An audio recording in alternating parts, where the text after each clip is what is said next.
Welcome to School's Out 80s Comedy Story Time.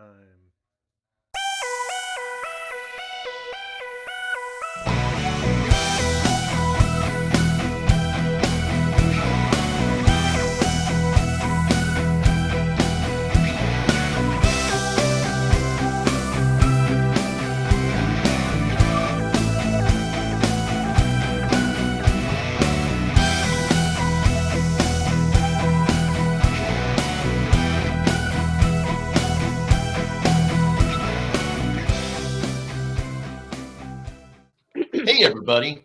Welcome to School's Out 80s Comedy Story Time. This is the Christmas episode, and it's the 12th episode of the year. Very, very excited. Today, we have a very special guest coming to us all the way from Dallas, Texas. Marcus Rogers, say hello to everybody. Greetings and salutations. Awesome. And returning, of course, my co-host, Don Stroka Morris. Say howdy, Don. Good morning, everybody.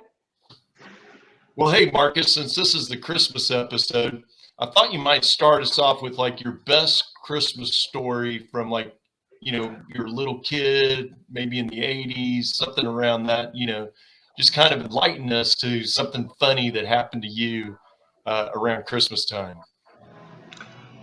It would always boil down to, it's a myriad of things because we played Wahoo. I don't know if anybody knows Wahoo, but it's like Chinese checkers. And you have the marbles, 4 marbles of each color, and you roll a 6 or a 1 to get out. Anyways, my family has made custom Wahoo boards because we're predominantly Cherokee.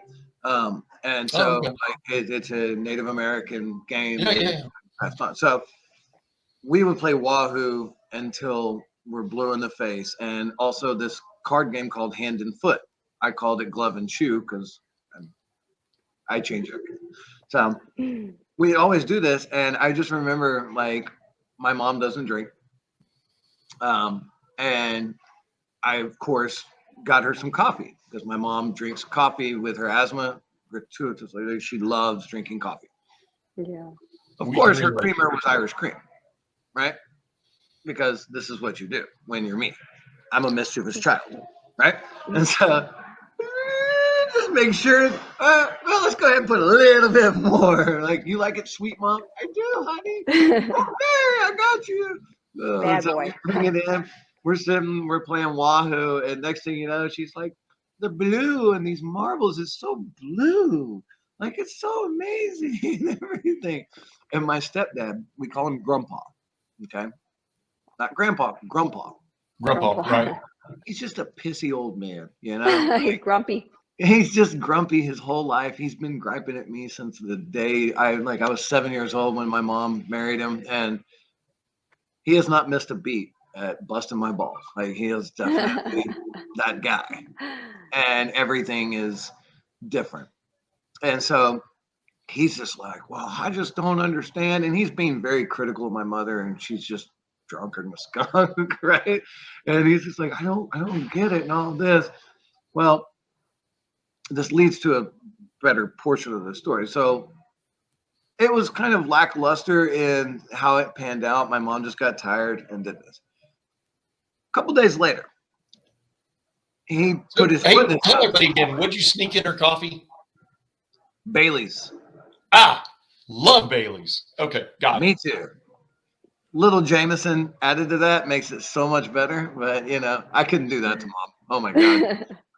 We have Cherokee in us, and I know what Jameson does to me. And I don't want my mom peeing in her pot plants, so just try to avoid that. Okay. But so then a couple days later, my stepdad is on Facebook. Now, keep in mind, this guy does not know any. I mean, everything is share this Jesus meme or you're going to hell. You know what I mean? So this was recently then. If Facebook was going on last 5 years. I mean, this would have been about 10 years ago. Oh, really? Facebook? Okay. Yeah, about 10 years ago. Okay. And he, I don't really have a bunch of Christmas memories beyond the cookie, but so he's sharing this thing, and it's Johnny Sins, okay? And I don't know if you know who Johnny Sins is. He is a very famous porn actor. Okay. And so there was something that had gone through Facebook that Skip just shares, right? He doesn't do anything. Grandpa, we'll call him. Grandpa just shares. And he shares this thing. Johnny Sins, a true American hero. He's been a firefighter, a doctor, a police officer, a plumber, all these different things. And it shows this guy, Johnny Sins, in each outfit, right? And it was a mockery of him. Oh, because of the But different it said, stage but acts. the person who made the mockery is Johnny Sins, a true American hero, right? Skip shares it, and he's like, you know, Kaepernick may kneel, but I'll stand for Johnny Sins. Oh, He has no idea who he is. No freaking clue whatsoever. That's funny. And so it's all over the internet, right? Like, and all of it, like the family and everything, and it's got Johnny Sins, and it doesn't show anything about porn, but those who know. Like, I happen to know. Hey, So do a lot of people. So Did it's you tell Marcus, him? you need to get your stepdad a Johnny Sims T-shirt. I scroll and I see it, and all I see is Johnny Sins, a true American hero. He's like, I'll stand for Johnny Sins. And I'm like, oh my God. Oh my God. Oh my God. Oh my God. Oh my God. Call my brother.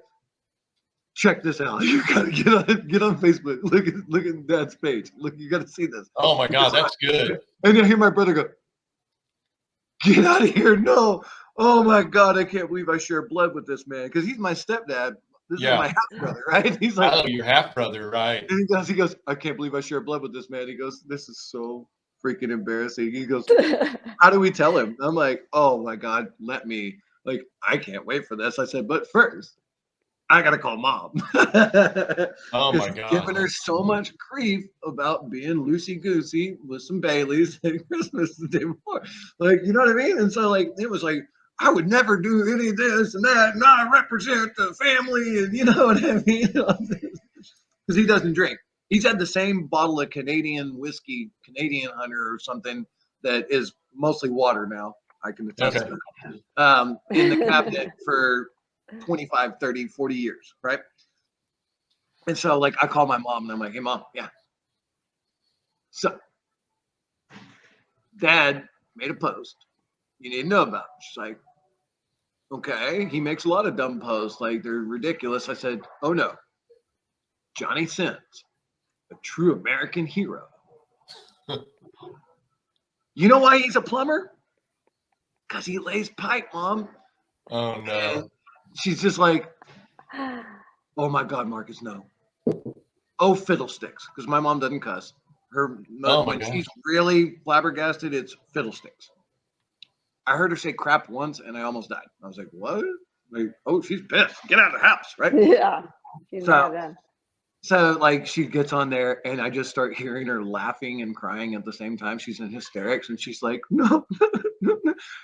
He's a porn star, Marcus? I'm like, oh, he is a porn star, Mom. Like, he's one of the most famous porn stars next to Ron Jeremy that exists.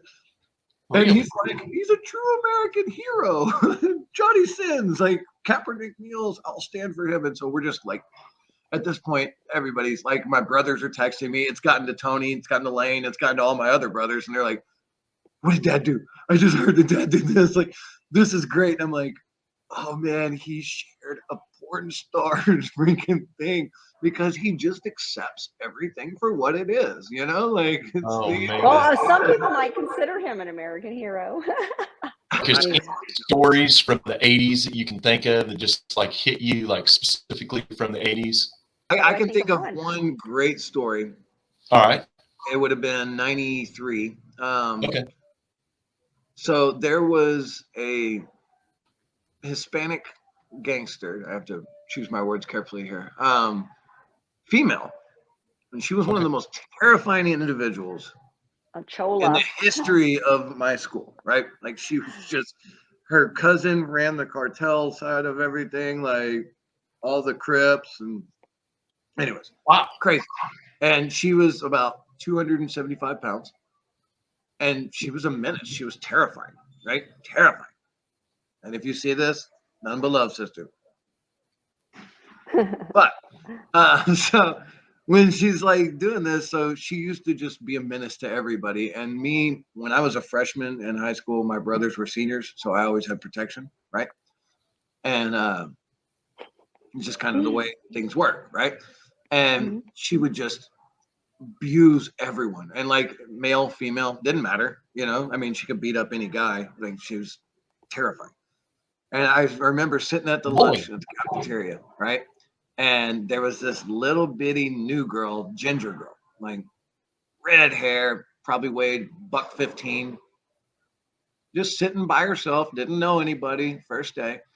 Well, we'll call her Chica. Chica comes over and does what Chica does. You know, she's sitting with the gangster table and she gets over and she's like, I'm going to go mess with this puto way and go get with her, right? And she goes over and she just starts pushing on her head and like, how's your meal and all this stuff.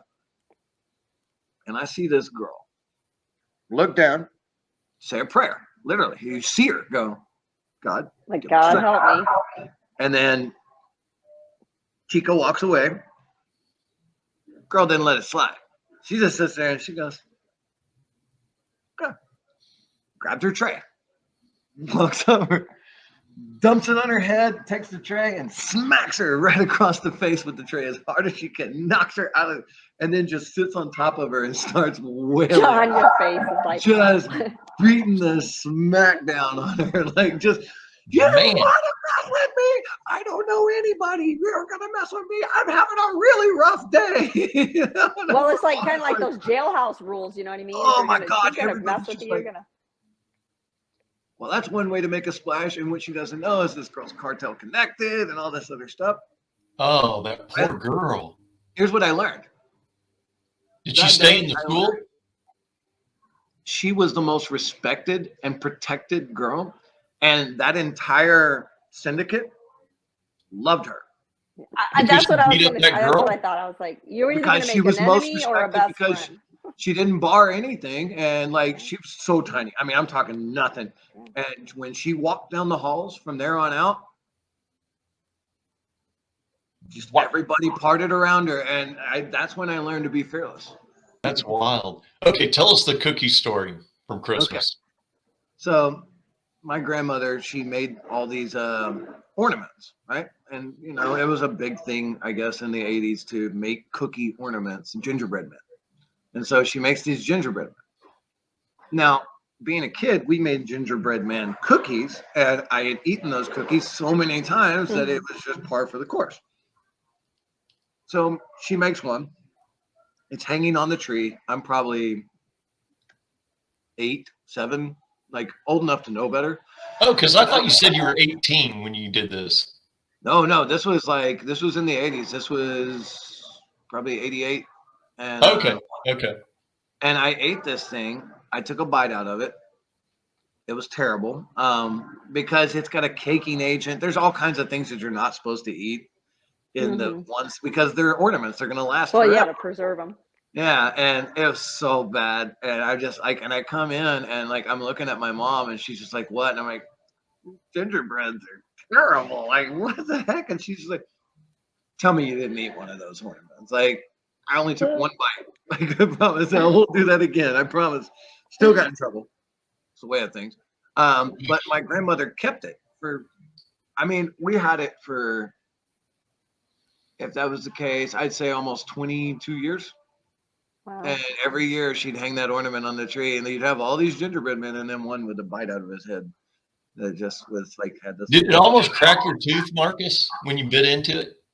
I mean, probably at that point, I don't remember. All I remember is the bitter, awful taste. It was like literally. I bet. Ugh. It was like drinking milk after eating an apple, or eating an apple after, you know what I mean, like that. Like, oh, it was awful. Like, and I'm just like, why? This is the worst thing ever. It's a cookie. You can't ruin cookies like this, you know? Like, I think that was what upset me the most, is because I was like, really, like, why would you mess with a cookie? Like, you know, like this is not American. So we do that, and then, man, those were crazy times. My grandfather, God rest his soul, he was old school. in a good way, but like, what is a good way? Like, I got to be careful here because of the Me Too movement and the way life works and my presence in life in general. I have a daughter. Was he still with your grandma at this point? Yeah. Oh, they were inseparable. She was from Denison. He was from Sherman. And if you know anything about that rivalry, it's the oldest football rivalry in U.S. history. Oh, It's called really? the Battle of the Axe. And so like they met, whatever. He like early age, which is funny because you look at all these different things and like you look that they were in love from 15 and 16 years old on, and my great grandparents were together and betrothed or whatever at 12 and 13. Wow, that's You know what I young. mean? It's like, world's weird. Guarantee you my 12-year-old daughter is not going to be dealing with anything like that for the next 20 years. No. But I'm saying, so when they did this, like, he kind of met my grandmother and she just tolerated him. And I see so much of me in my, like, or him and me, you know what I mean? Because it's like if you look at the paddle, it's still in my grandmother's drawer at her house in the hutch to this day. And you have Lane on one side and Marcus written on the other, right? You can barely read Marcus because it's so faded because they wore my ass out with that paddle so many times. Lane was Mr. Goody Two Shoes, or he argued better, I guess. He was a great debater. And that's why he's a preacher now. So like, it was just funny because like you get this drawer and like I'll show my kids, I'll be like, you think you were bad? Look, and they're like, you can barely read Marcus. And my friends were mostly all black. Being from the South, and his proclivities just kind of were a little more skewed, or some would call it prejudiced. And so we'd show up to the dinner table. I'd bring my friend. Is he black? At You would Christmas? say that? Oh, absolutely. Like, and it's terrible. And I had to preface this before we'd even go in the house. I'm like, hey, the table will be open, the food will be warm, but you may get a couple off-color comments just because this is how it works. It's like, I can handle that. I appreciate you opening your home to me. It's fine, right? And like, you just be like, is that a Negro? It's like it reminds me of like Archie Bunker. No, that but he Archie said it. Bunker I'm show. telling you, Oh he my literally gosh. goes, is that a Negro at my table? I'm like, Jermaine, don't say Don't nothing. mind him. He's It's just like, Oh, your poor friends. oh, you see his face just go like this. And then I remember my friend from church, Mandy, walks by. He pinches her. So my grandmother, true to form, oh, Jerry, whatever. Of course, she's like, what just happened? Like, are you kidding me? And he's like, what? I'm senile. I'm still 39 years old, right? Every year he's celebrating his 39th birthday, right? So for him, he's like, I have no idea what just happened. And we're all just like, totally just pinched her ass. Like, So your grandpa's a kidder. He's just, he always had a twinkle in his eye. He fell off the roof, 2-story roof. Wow. He was fixing something. He's always fixing something, even if it wasn't broke. And so he falls off the roof, lands on his head, gets care flighted out. 7 days later, he's back on the roof fixing it again. Falls off again. Oh Lands my on his gosh. head again. How old was he 65. when that happened? Oh my gosh. And, but you can't. My grandfather was riding in the back of his best friend's pickup truck on Texoma Parkway up in Grayson County many, many moons ago. He was a teenager, and they wrecked. He got thrown into a ditch and broke his back. Well, they came back then, there's not the same communication. They picked him up, or they didn't pick him up. They picked up the guys because they were right by the wreckage, took them. They were in a coma for 2 days. So when he finally came out of the coma, they're like, hey, how are you doing? And he goes, well, where's Jerry? And they're like, Jerry? There was a Jerry with you? We have you and so-and-so. And they're like, oh my God. They go back. He'd been laying with a broken back in a ditch for 2 days. Oh my God. That's Oh horrible. my Lord. Just sitting there. So they found him and they took him in. Well, that created seizures his entire life. My grandfather had probably Oh, man. 150 regular seizures. He had 9 grand mal seizures. So he blamed his It pinching was of a the broken butts back and that stuff did on it. that. And that's what he would do. That was his scapegoat for everything, right? Like, I just had a moment, right? And they used to give me bourbon. Like, they'd take me out to the deer lease, and like, there was 2 things: a sip and pickles. And I never had a pickle until I was like 9 years old. They were jalapenos. No, Like, hot oh, pickles. because he was a sadist. He loved to give me spicy shit and all this. Well, I became accustomed to them, and I ended up loving them. And so I always wanted pickles. And so he'd give me a pickle, which would be spicy, and then he'd give me a sip, which for them meant I would go to sleep within 10 minutes and I wouldn't be chatterbox that I am, and they're like, God, he will never shut up. Let's just give him a little whiskey and he'll go to sleep, right? But that's what happened in the 80s, like all these things were acceptable. Yeah, Like a the lot. world has changed completely. Like my Yeah. kids are That's true. completely different Totally than different. what I endured. Yeah. And, We and didn't it's even have hard. to wear seatbelts back then. Remember, the kids could No, sit. our Kids station could wagon, sit we like rode in the the back of front. the station wagon, and it was a 60-something Oldsmobile or 72 Oldsmobile Olivia. That's what it was called. And like, of course, no panel was the same color, right? It was terrible. But we drove that thing to Oklahoma and back every summer, and seatbelts? Are you Right. serious? I Like, know. And I then you mean, better, if you have to slam on the brakes, the kids from the back are flying up in the front, and they're like, "Oh, okay, are you okay? Go get back." every And single then you time, keep dog. going like nothing. Every time. No I have a child seats, funny right? story about no seatbelts. My dad, when it was in the 80s, and my mom and dad had just bought this little car, 4-door car or whatever, and we're driving home. And I have 2 twin brothers, and at that age, I think my brothers were only maybe like they're about 4 years old. And we're driving, and I remember I'm sitting in the back seat with both my brothers, one on each side. And my dad goes to go around the corner, and luckily he wasn't going super fast, because you're like turning into a corner and we're like a subdivision. And he's going, all of a sudden, the door opens, and my little brother fell out of the car and was rolling around. It's laughable if they lived. And I was like, oh my God, he just fell out. And I couldn't grab him in time. My dad stopped. We're all freaking out, and we get out, and my poor little brother, we're dusting him off. And I mean, he's just got like, oh my God. And then one time he fell off of a horse we were a couple years later, we were horseback riding. He fell off the horse and he got traumatized, and he's got up and he's all dusty. And I was like, oh my gosh, like this boy is like, I can imagine what life he's going to have. He's already fallen out of a car and off of a horse in like a matter of a couple of years. But yeah, that story. But I was like, if you'd have been wearing a seatbelt, he wouldn't have fallen out.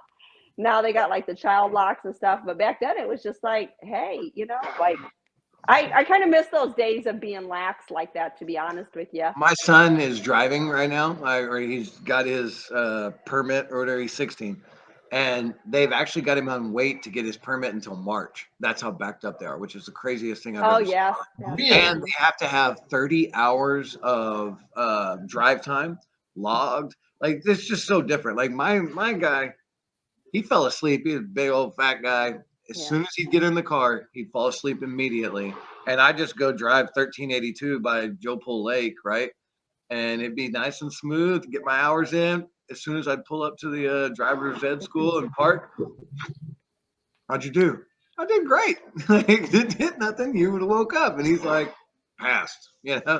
Now completely different. Like, Well, back then, I mean, you could drive without even a permit. The police would never. I lived in a small town. They never pulled us over. I was driving on 380, and for anybody listening, 380 is a 60 mile an hour, 55, 60 mile an hour road. Yeah. That is up there is the white flight movement, so it's nothing but new construction. So you have dump trucks, heavy load haulers, like massive trucks, and a bunch of soccer moms, white, very white, very terrible. They cannot drive, and they got somewhere to be. You know, they're missing their yoga class. Right? I was driving behind somebody a couple days ago, and it says student driver, please be patient. And I'm like, damn, these people are hardcore. Like, how would you put a student driver on 380? Like, it's like saying, Oh hey, yeah. I've not even took my daughter out, and she's had her permit for a couple months, and I've not even taken her on the highway yet. I'm still training her in town. for Because it's me, like you we are not used doing to. that until you're like really familiar, because those people are crazy. I had the Mazda. It was a 626. We called it the 62 shit because it was a terrible ghetto sled, right? And my first highway experience with driving was we'd go to Texas Reds or Red Coleman's or whatever, which is the liquor store right there where 35 under the highway. How old were you? Huh? How I old was, were you when you were doing I that? was 16. 30 years ago, watching Bill and Ted, right? And it was one of the first. 30 years later, I call my mom. I'm like, Mom, guess what? What? I'm the co-executive producer on Bill and Ted. It's like I knew, you know, like, and she's just like, you're incorrigible. I can't believe you, Marcus, you know, like really. And she's like, well, you know, Mom, I just knew I was destined to get really high and help a lot of people out with pain management and Bill and freaking Ted, right? Like we manifested this. Me and my partner Shelby, like we prayed about it. It happened. Like I was working a film, Raymond King. So I'll tell you this story. You'll like this. So was Raymond involved in the Bill and Ted, Marcus? I actually yes. So I'll give you the landscape. So here's what happened. Okay. So I get a phone call one day. You know, we'd been working on stuff. I raise funds for a lot of different things. You know, a few $100 million. I don't really do anything less than $100,000. And if it's 100 million or more, that's my sweet spot. I like raising big money. Raymond calls me and he goes, hey, like, and I was working on a film with my oil partner, Mike Shahan. And he's like, hey, you raise money for stuff. Yeah. He goes, would you be interested in raising money for a movie? I'm like, why not? Let's do it. He goes, okay, hang on one second. I'm going to flip over. I'm going to introduce you to Tim Tebow. And I was like, wait, hold on. Click. Hello. I'm like, hi, Tim. And it's like Tim and Robbie Tebow. Okay. As in Christ alone, Tim Tebow. Right. And so I'm just like, oh, hi, what's going on? He's like, well, I'm doing this film called Run the Race. It's a faith-based film, you know, football. Like we're raising money, blah, blah, blah. We need $4 million, blah, blah, blah. So I'm like, okay, cool. And I was like, oh man. And you can, yeah. So I'm sitting there and I'm dealing with Tim Tebow and Robbie Tebow, and they're asking me to raise money for that film. So I hit my network, hit one of our oil guys. He's very well to do down in Houston, and raised the money. I got $4 million. Nice. It took me 2 weeks. Like, this is what I do, right? And so I was so happy. Well, he's part of his stipulation was he wanted a producer credit. They'd already made the film, and shit you not, Tim's like, no, I actually don't want to add his name into the credits. We'd have to redo it. I'm like, I can give you 4 million reasons that you should do this. Like, that's crazy. And he's like, well, we already have done previewings and pre-screenings of this at our churches and all the different churches and stuff. And he goes, it's going to be very successful. So we did this whole thing and like got him the money, and then he wouldn't give him a executive producer credit. And he's like, me and my pastor talked about it, and we're just going to split the 4 million. We'll pay it out of pocket and do it ourselves. I'm totally bummed. I stood to make $400,000, right? And so for me, I'm like, what? Like, are you freaking kidding me? Like, oh, and it was such a good movie too. Like, it made me cry. Like, carry a box of Kleenex. If you watch Run the Race, amazing. I think I might have seen that. It's a football-based one, and he gets Oh, hurt. I have. And you seen cry, and it's yes. it's a lot. Yeah. And so I had it. Well, here's what happened is I had this investor that was interested in funding films. He's got $100 and something million, right? So 4 million is a drop in the bucket. And he's just sitting there going, I don't know what to do with this money. Like it's burning a hole in his pocket, basically. Mm-hmm. And now he's got the itch, right? So he's like, Right. I was in the mood to do this movie. Well, about Right. 2 weeks passes because of me reaching out to a bunch of people, to raise funds. It got into the air that I'm in the movie business all of a sudden.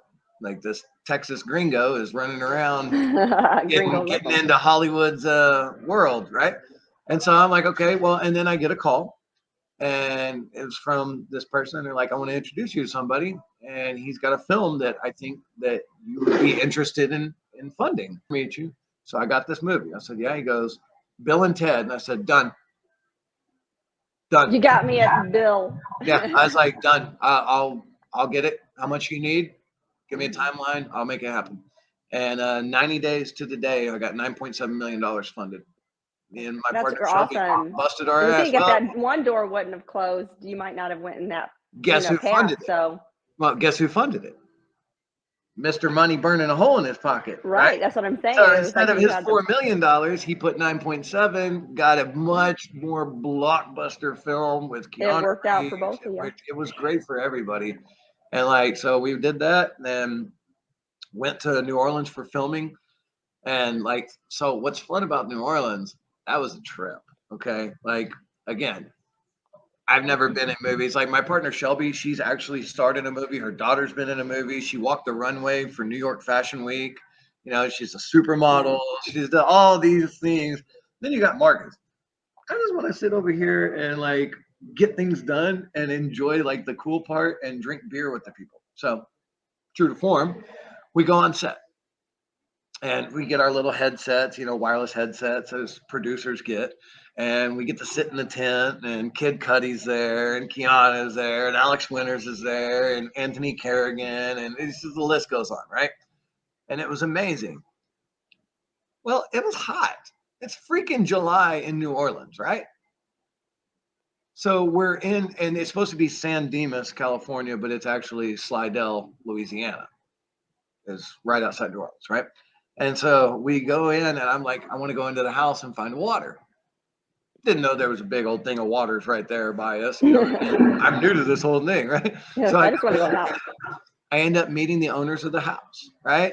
And there's 2 houses, and they're neighbors, and they gave their houses up for a mint. They made a bunch of money, and their houses got to be listed in the film, and it just went.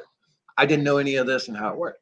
So we're sitting there, and I'm like, man, just like a beer. And I see the owner of the house, he kind of strolls off, loads a bulb. I watch him, and I'm like, I see, pours a shot, takes it, grabs a beer, and then we're all just sitting. Now, the whole time this is happening, they're out filming. Keanu, everybody's running around, Kid Cudi's doing his scenes. As the executive producer, I should be out there watching all this shit because I got the damn thing funded. This is where I'm supposed to be. That's not how Marcus works. I'm inside making new friends, right? I'm hanging out. These people are cool. They're big people, and they're just like, oh, you're Marcus and Shelby? Oh my God. Gives us big hugs. You saved, which we did. The day that we got it funded, they were shutting down production the next day. Oh, really? Up would have cost them over $2 million just to shut down and start back. The film did not have that kind of a budget, right? Keanu took a pay cut, and there was a lot of things that happened to make this film work. And so we were literally the saviors of Bill and Ted. Where did you guys film that? Slidell, Louisiana. Really? Well, between New Orleans and Slidell, back and forth. Yeah. Huh. That was San Dimas, California. Did you get to talk to Keanu? No. Saw him sitting on his my partner Scott Cohen, the other co-executive producer, he got pictures with Keanu, and because it's just different days, know where they're at. Right. There was some fun things about Keanu. Okay, so one, Keanu Reeves, fantastic individual. In New Orleans, his little flat that he had in New Orleans or whatever, he's sitting on the porch up on his balcony, reading a book with a little dog sitting there. That's Keanu's go-to nightlife. Like everybody's partying and shit and doing all this, and you got Keanu's just, and people be, Keanu, we love you, and he just wave and say hi and just keep reading his book. Such a chill ass dude, man. He's just so cool. Where are you going to be at in 5 years? What are you getting for Christmas? And this and that. And mine was like, and then it was like, who are you going to marry? And mine was Keanu Reeves. He's actually, there's so many things I could say about him just because I'm very interested in his life as it is. You know, went through three stepdads or whatever, like just very hard life. Sister with leukemia, like everything that he's gone through. He's got a lot of death in his life, hasn't he? He does. He's surrounded by it, but he is like what he gave over 50% of his earnings from the Matrix series to the special effects group.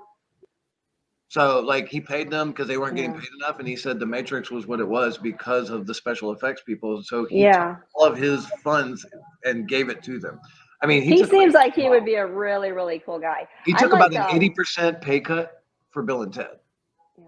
Just to get it done. I mean, hey, sometimes that's what you have to do, you know? I mean, well, for him, he just wanted to get it done. Like he was really excited about that. And then, so when we're leaving the neighborhood, so here's a fun Keanu story. So like in this neighborhood, there's only one way in and one way out, and you got it all up in there. And that's why they filmed it there. I think that was part of their decision making. You know, I'm being speculative on this, but anyway, so you get in, and when you come in, obviously there's yard signs because there's all these people who know that the filming's happening, and so there's one's like, we love you, Keanu, so much, and it was this young 14-year-old girl. Well, I'd seen the sign going in. When we're coming out, we're on the shuttle bus because we're not cool, you know. Give $10 million to somebody and you get stuck on a shuttle bus. But there was an SUV in front of us. Keanu was in the SUV. He was leaving set, right? And we were following, leaving set as well. Stops in front of this house. And you can't get out, so we're just stuck, right? And it just stops. Keanu gets out and he goes and he gets next to this sign and takes a selfie, right? Well, while he's taking a selfie next to the sign, you can literally, through the glass of the shuttle bus, hear screaming inside the house, right? Like it is so loud, like, oh my God, Keanu's in my front yard, oh my God. So this girl comes running out, like just tears pouring down her face. Oh my God. And he goes, you saw it, Tanya? Come here, girl. Gives her a big hug. Of course, she's just bawling at this point. Wow. Turns, takes selfies, grabs her sign, pulls it out, takes the selfie, and then he's like, grabs a pen, and he goes over and writes, Keanu loves you too. Oh, Keanu. He writes, Keanu loves you too. It went freaking crazy on Reddit the next day. It was awesome because I was there for it. I got to watch it. And so like this is the first time I'd ever seen anything on Reddit. Anyways, I don't even know what that is. And then like I see it and I was actually there when he did this. This is so cool. It's getting this kind of attention because it was really awesome to watch because you're watching this heartfelt moment with this girl just like pouring down. And like, that's the kind of guy he is. You know, that's amazing. That's a good story. And he really, Alex Winters, I don't know who this podcast will reach. So I'll just say he's just not as benevolent of spirit as Keanu is, right? Like, but that's why Keanu is who he is.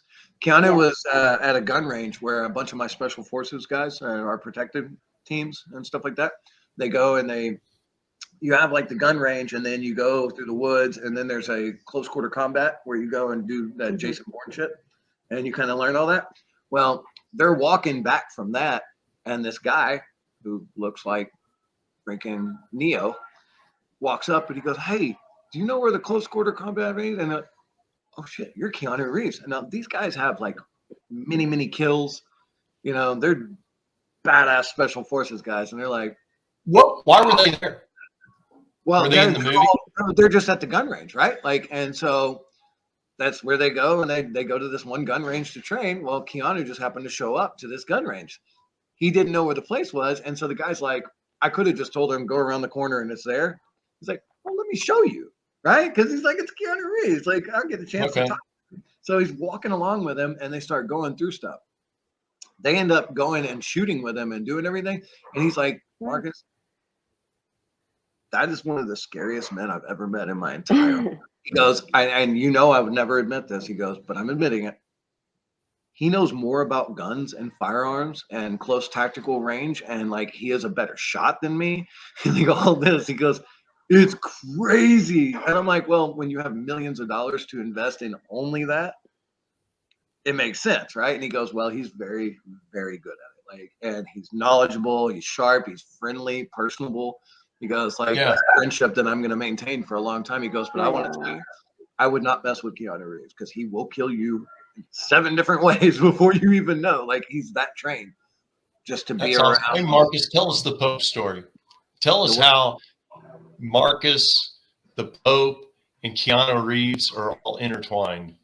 Well, so we'd sent a Build the Kingdom is my company. Me and Shelby started, and we were doing smart cities and infrastructure and microgrids. Microgrid being solar, wind, water, or alternative energy. Okay, and it supplies into energy. And like we worked with several different tribes. We have agreements with Standing Rock. We've worked on uniting about over 1,000 tribes, getting them all to work together. Wow. And globally indigenous peoples, from Chief Dawia and the Papua New Guinea tribes and Aboriginals and everything like that, to the Hunty in Siberia, to whatever, right? And so when you do that, there is always a religious side of it that kind of likes to placate Native Americans and indigenous people. And so with the Holy See, we'd done some stuff. We were working with one of the cardinals who should be heir apparent to the enclave when it happens. And, being Argentinian, which Pope Francis is, we worked with Lionel Messi, trying to set stuff up with him and sponsoring our global sustainability initiatives. So when this all kind of was the inroads, there was what was called the Laudato Si Awards, and COVID came. And the Laudato Si was going to be a traveling spectacle, which would be in each city for 30 years. And it was just, think Catholicism and the papacy and everything, they do everything big. And so they were having this spectacle. They would think Cirque du Soleil on Catholic crack. Okay, like massive, and we were going to fund it, and so we were budget in, and like everything was rolling. So we had an initiative that got set on Pope Francis's desk, and so we're talking to one of the cardinals later on, and he's like, "You got to hear this story, dude." He's like, "This will make your heart smile." I was like, "What's up?" He goes, "So we were at the Vatican, we were doing this, and Pope Francis saw y'all's initiative." Like, yeah, and he goes, when we started talking, he's like, "Build the kingdom. These people did something." And he's like, "Yeah, they did Bill and Ted." And he goes, "Bill and Ted. I love Bill and Ted. Air guitar. Excellent." And he was like, wow. And he goes, "To see the Pope do this, you can't make it up. Right? It's just next level." And I'm just like, how badass is that? How cool are we?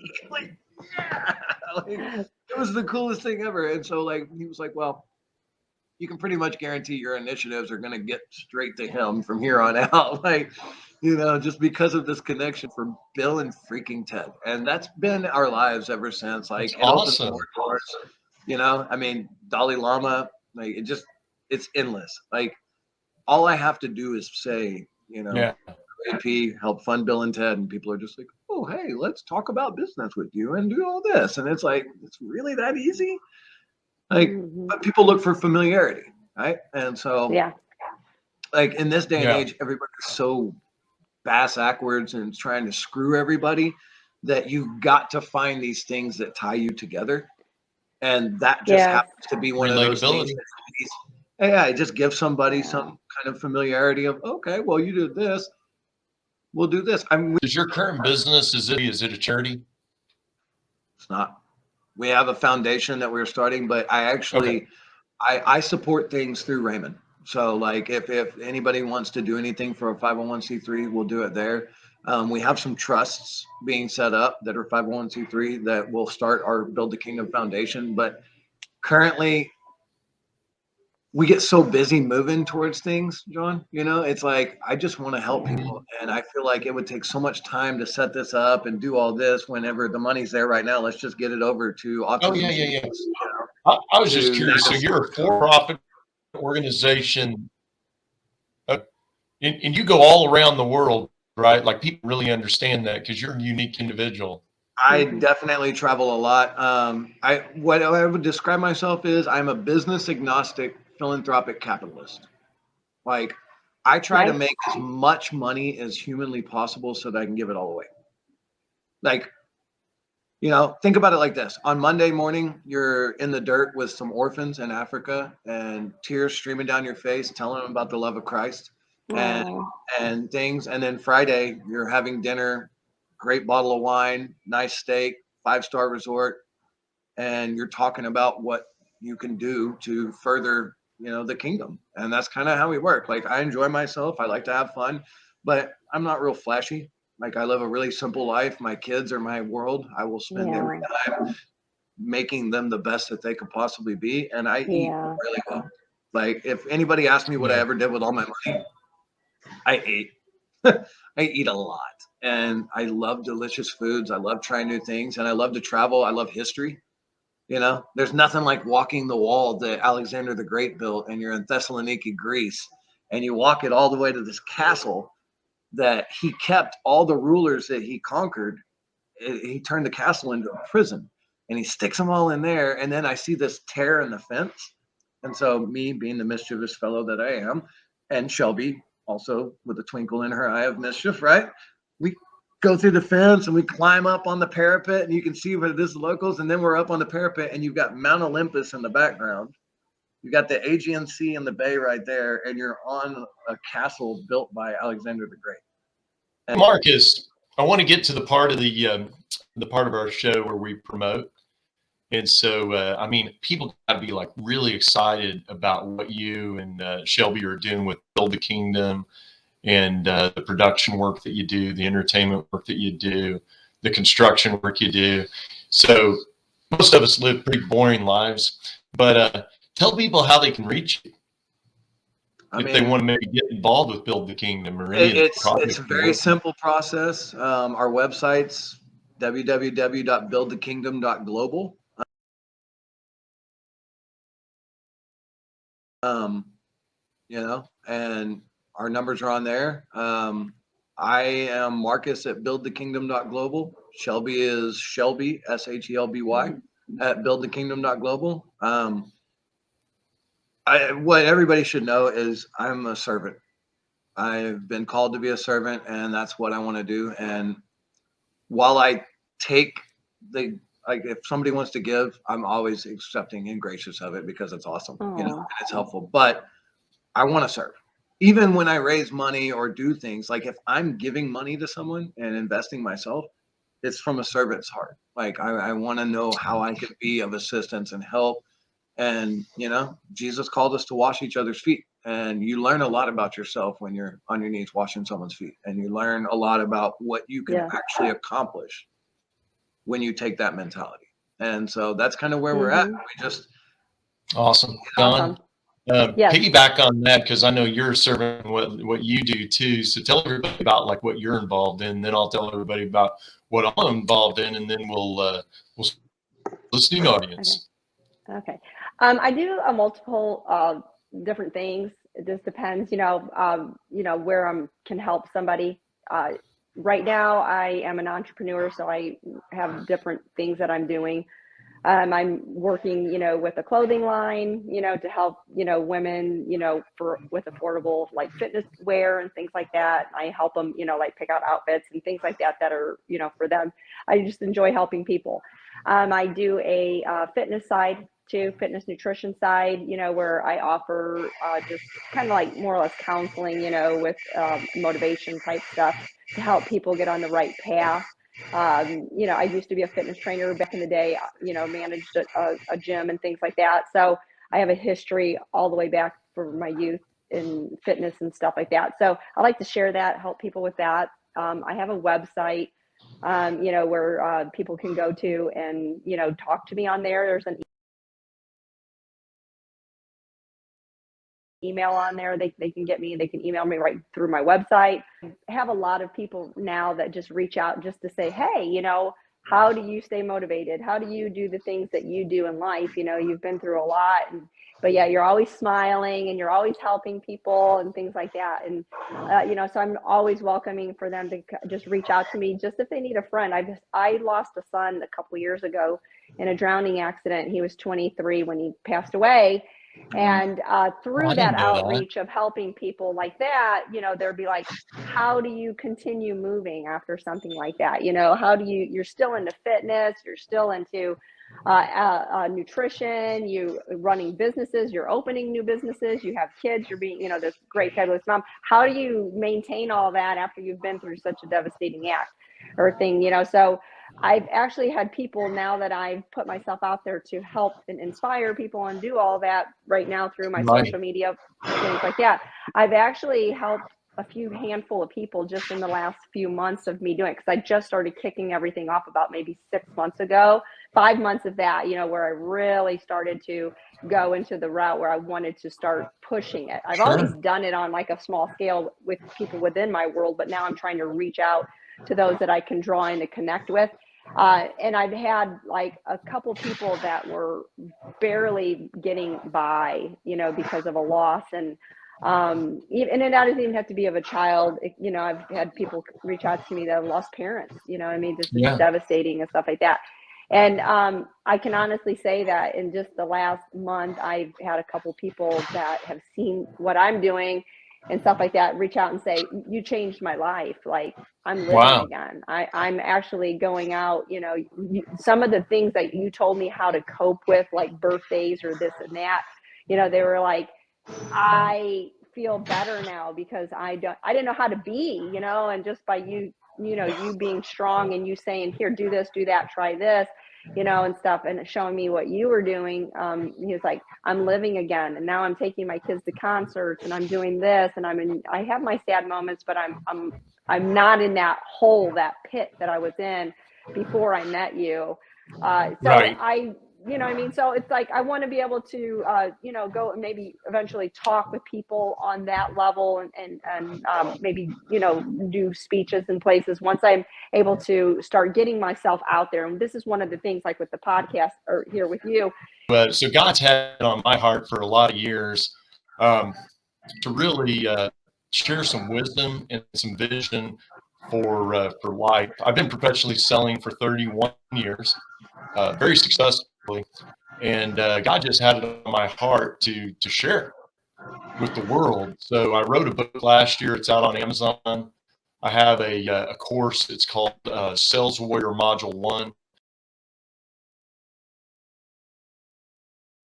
I also have another course. It's called Sales Warrior Startup. And really, it's just a way to take this wisdom that I'm sure we all in this group have, Mm-hmm. you know, 31 years of just being in the line of rejection to sell your product or service. And I've just succinctly put it down where somebody, if they'll really put forth the effort, can really further themselves in life. And what I provide is inspiration. So my course is over 10 hours of instruction, inspiration, video, audio, and workbooks. And the whole idea is really to give people a leg up in life. And right now, since it's Mm-hmm. Christmas, if somebody does buy either of my master classes, I will give my book away for free, which is a $10 value on Amazon. But hey, this has been great. It's awesome having you on, Marcus. Thank you. Don, always good having you on. You're always full of energy. And I mean, I know a lot of people really have a tough time around the holidays. We're hoping this lifts their spirits. We're going to go ahead and sign off for now. Marcus Rogers, man, thanks for coming on. Thank you for having me. It was great. Thanks. And I will say, my mine on my email is, you miss 100% of the shots you don't take. Love it. Awesome. I love it. I Yeah. love You it. do, seriously. Yeah. Take You them all. just That's live life by that fantastic. creed, right? So Yes. I agree. Excellent. Don, say goodbye to everybody. with a All smile right. that can Goodbye, cure everybody. cancer. I hope everybody has a Merry Christmas, Happy Holidays, enjoy the new year, and just wish you all the best of luck and Happy Holidays. Can't believe it's almost 2022. I know, right? I Crazy. know. I know. I'm ready, Hey, though. I'm ready for a I new am year. too. I am too. 2021's Hey, been a Merry hard Christmas, year. everybody from Dallas, Texas. School's Out 80s Christmas show is final. Bye.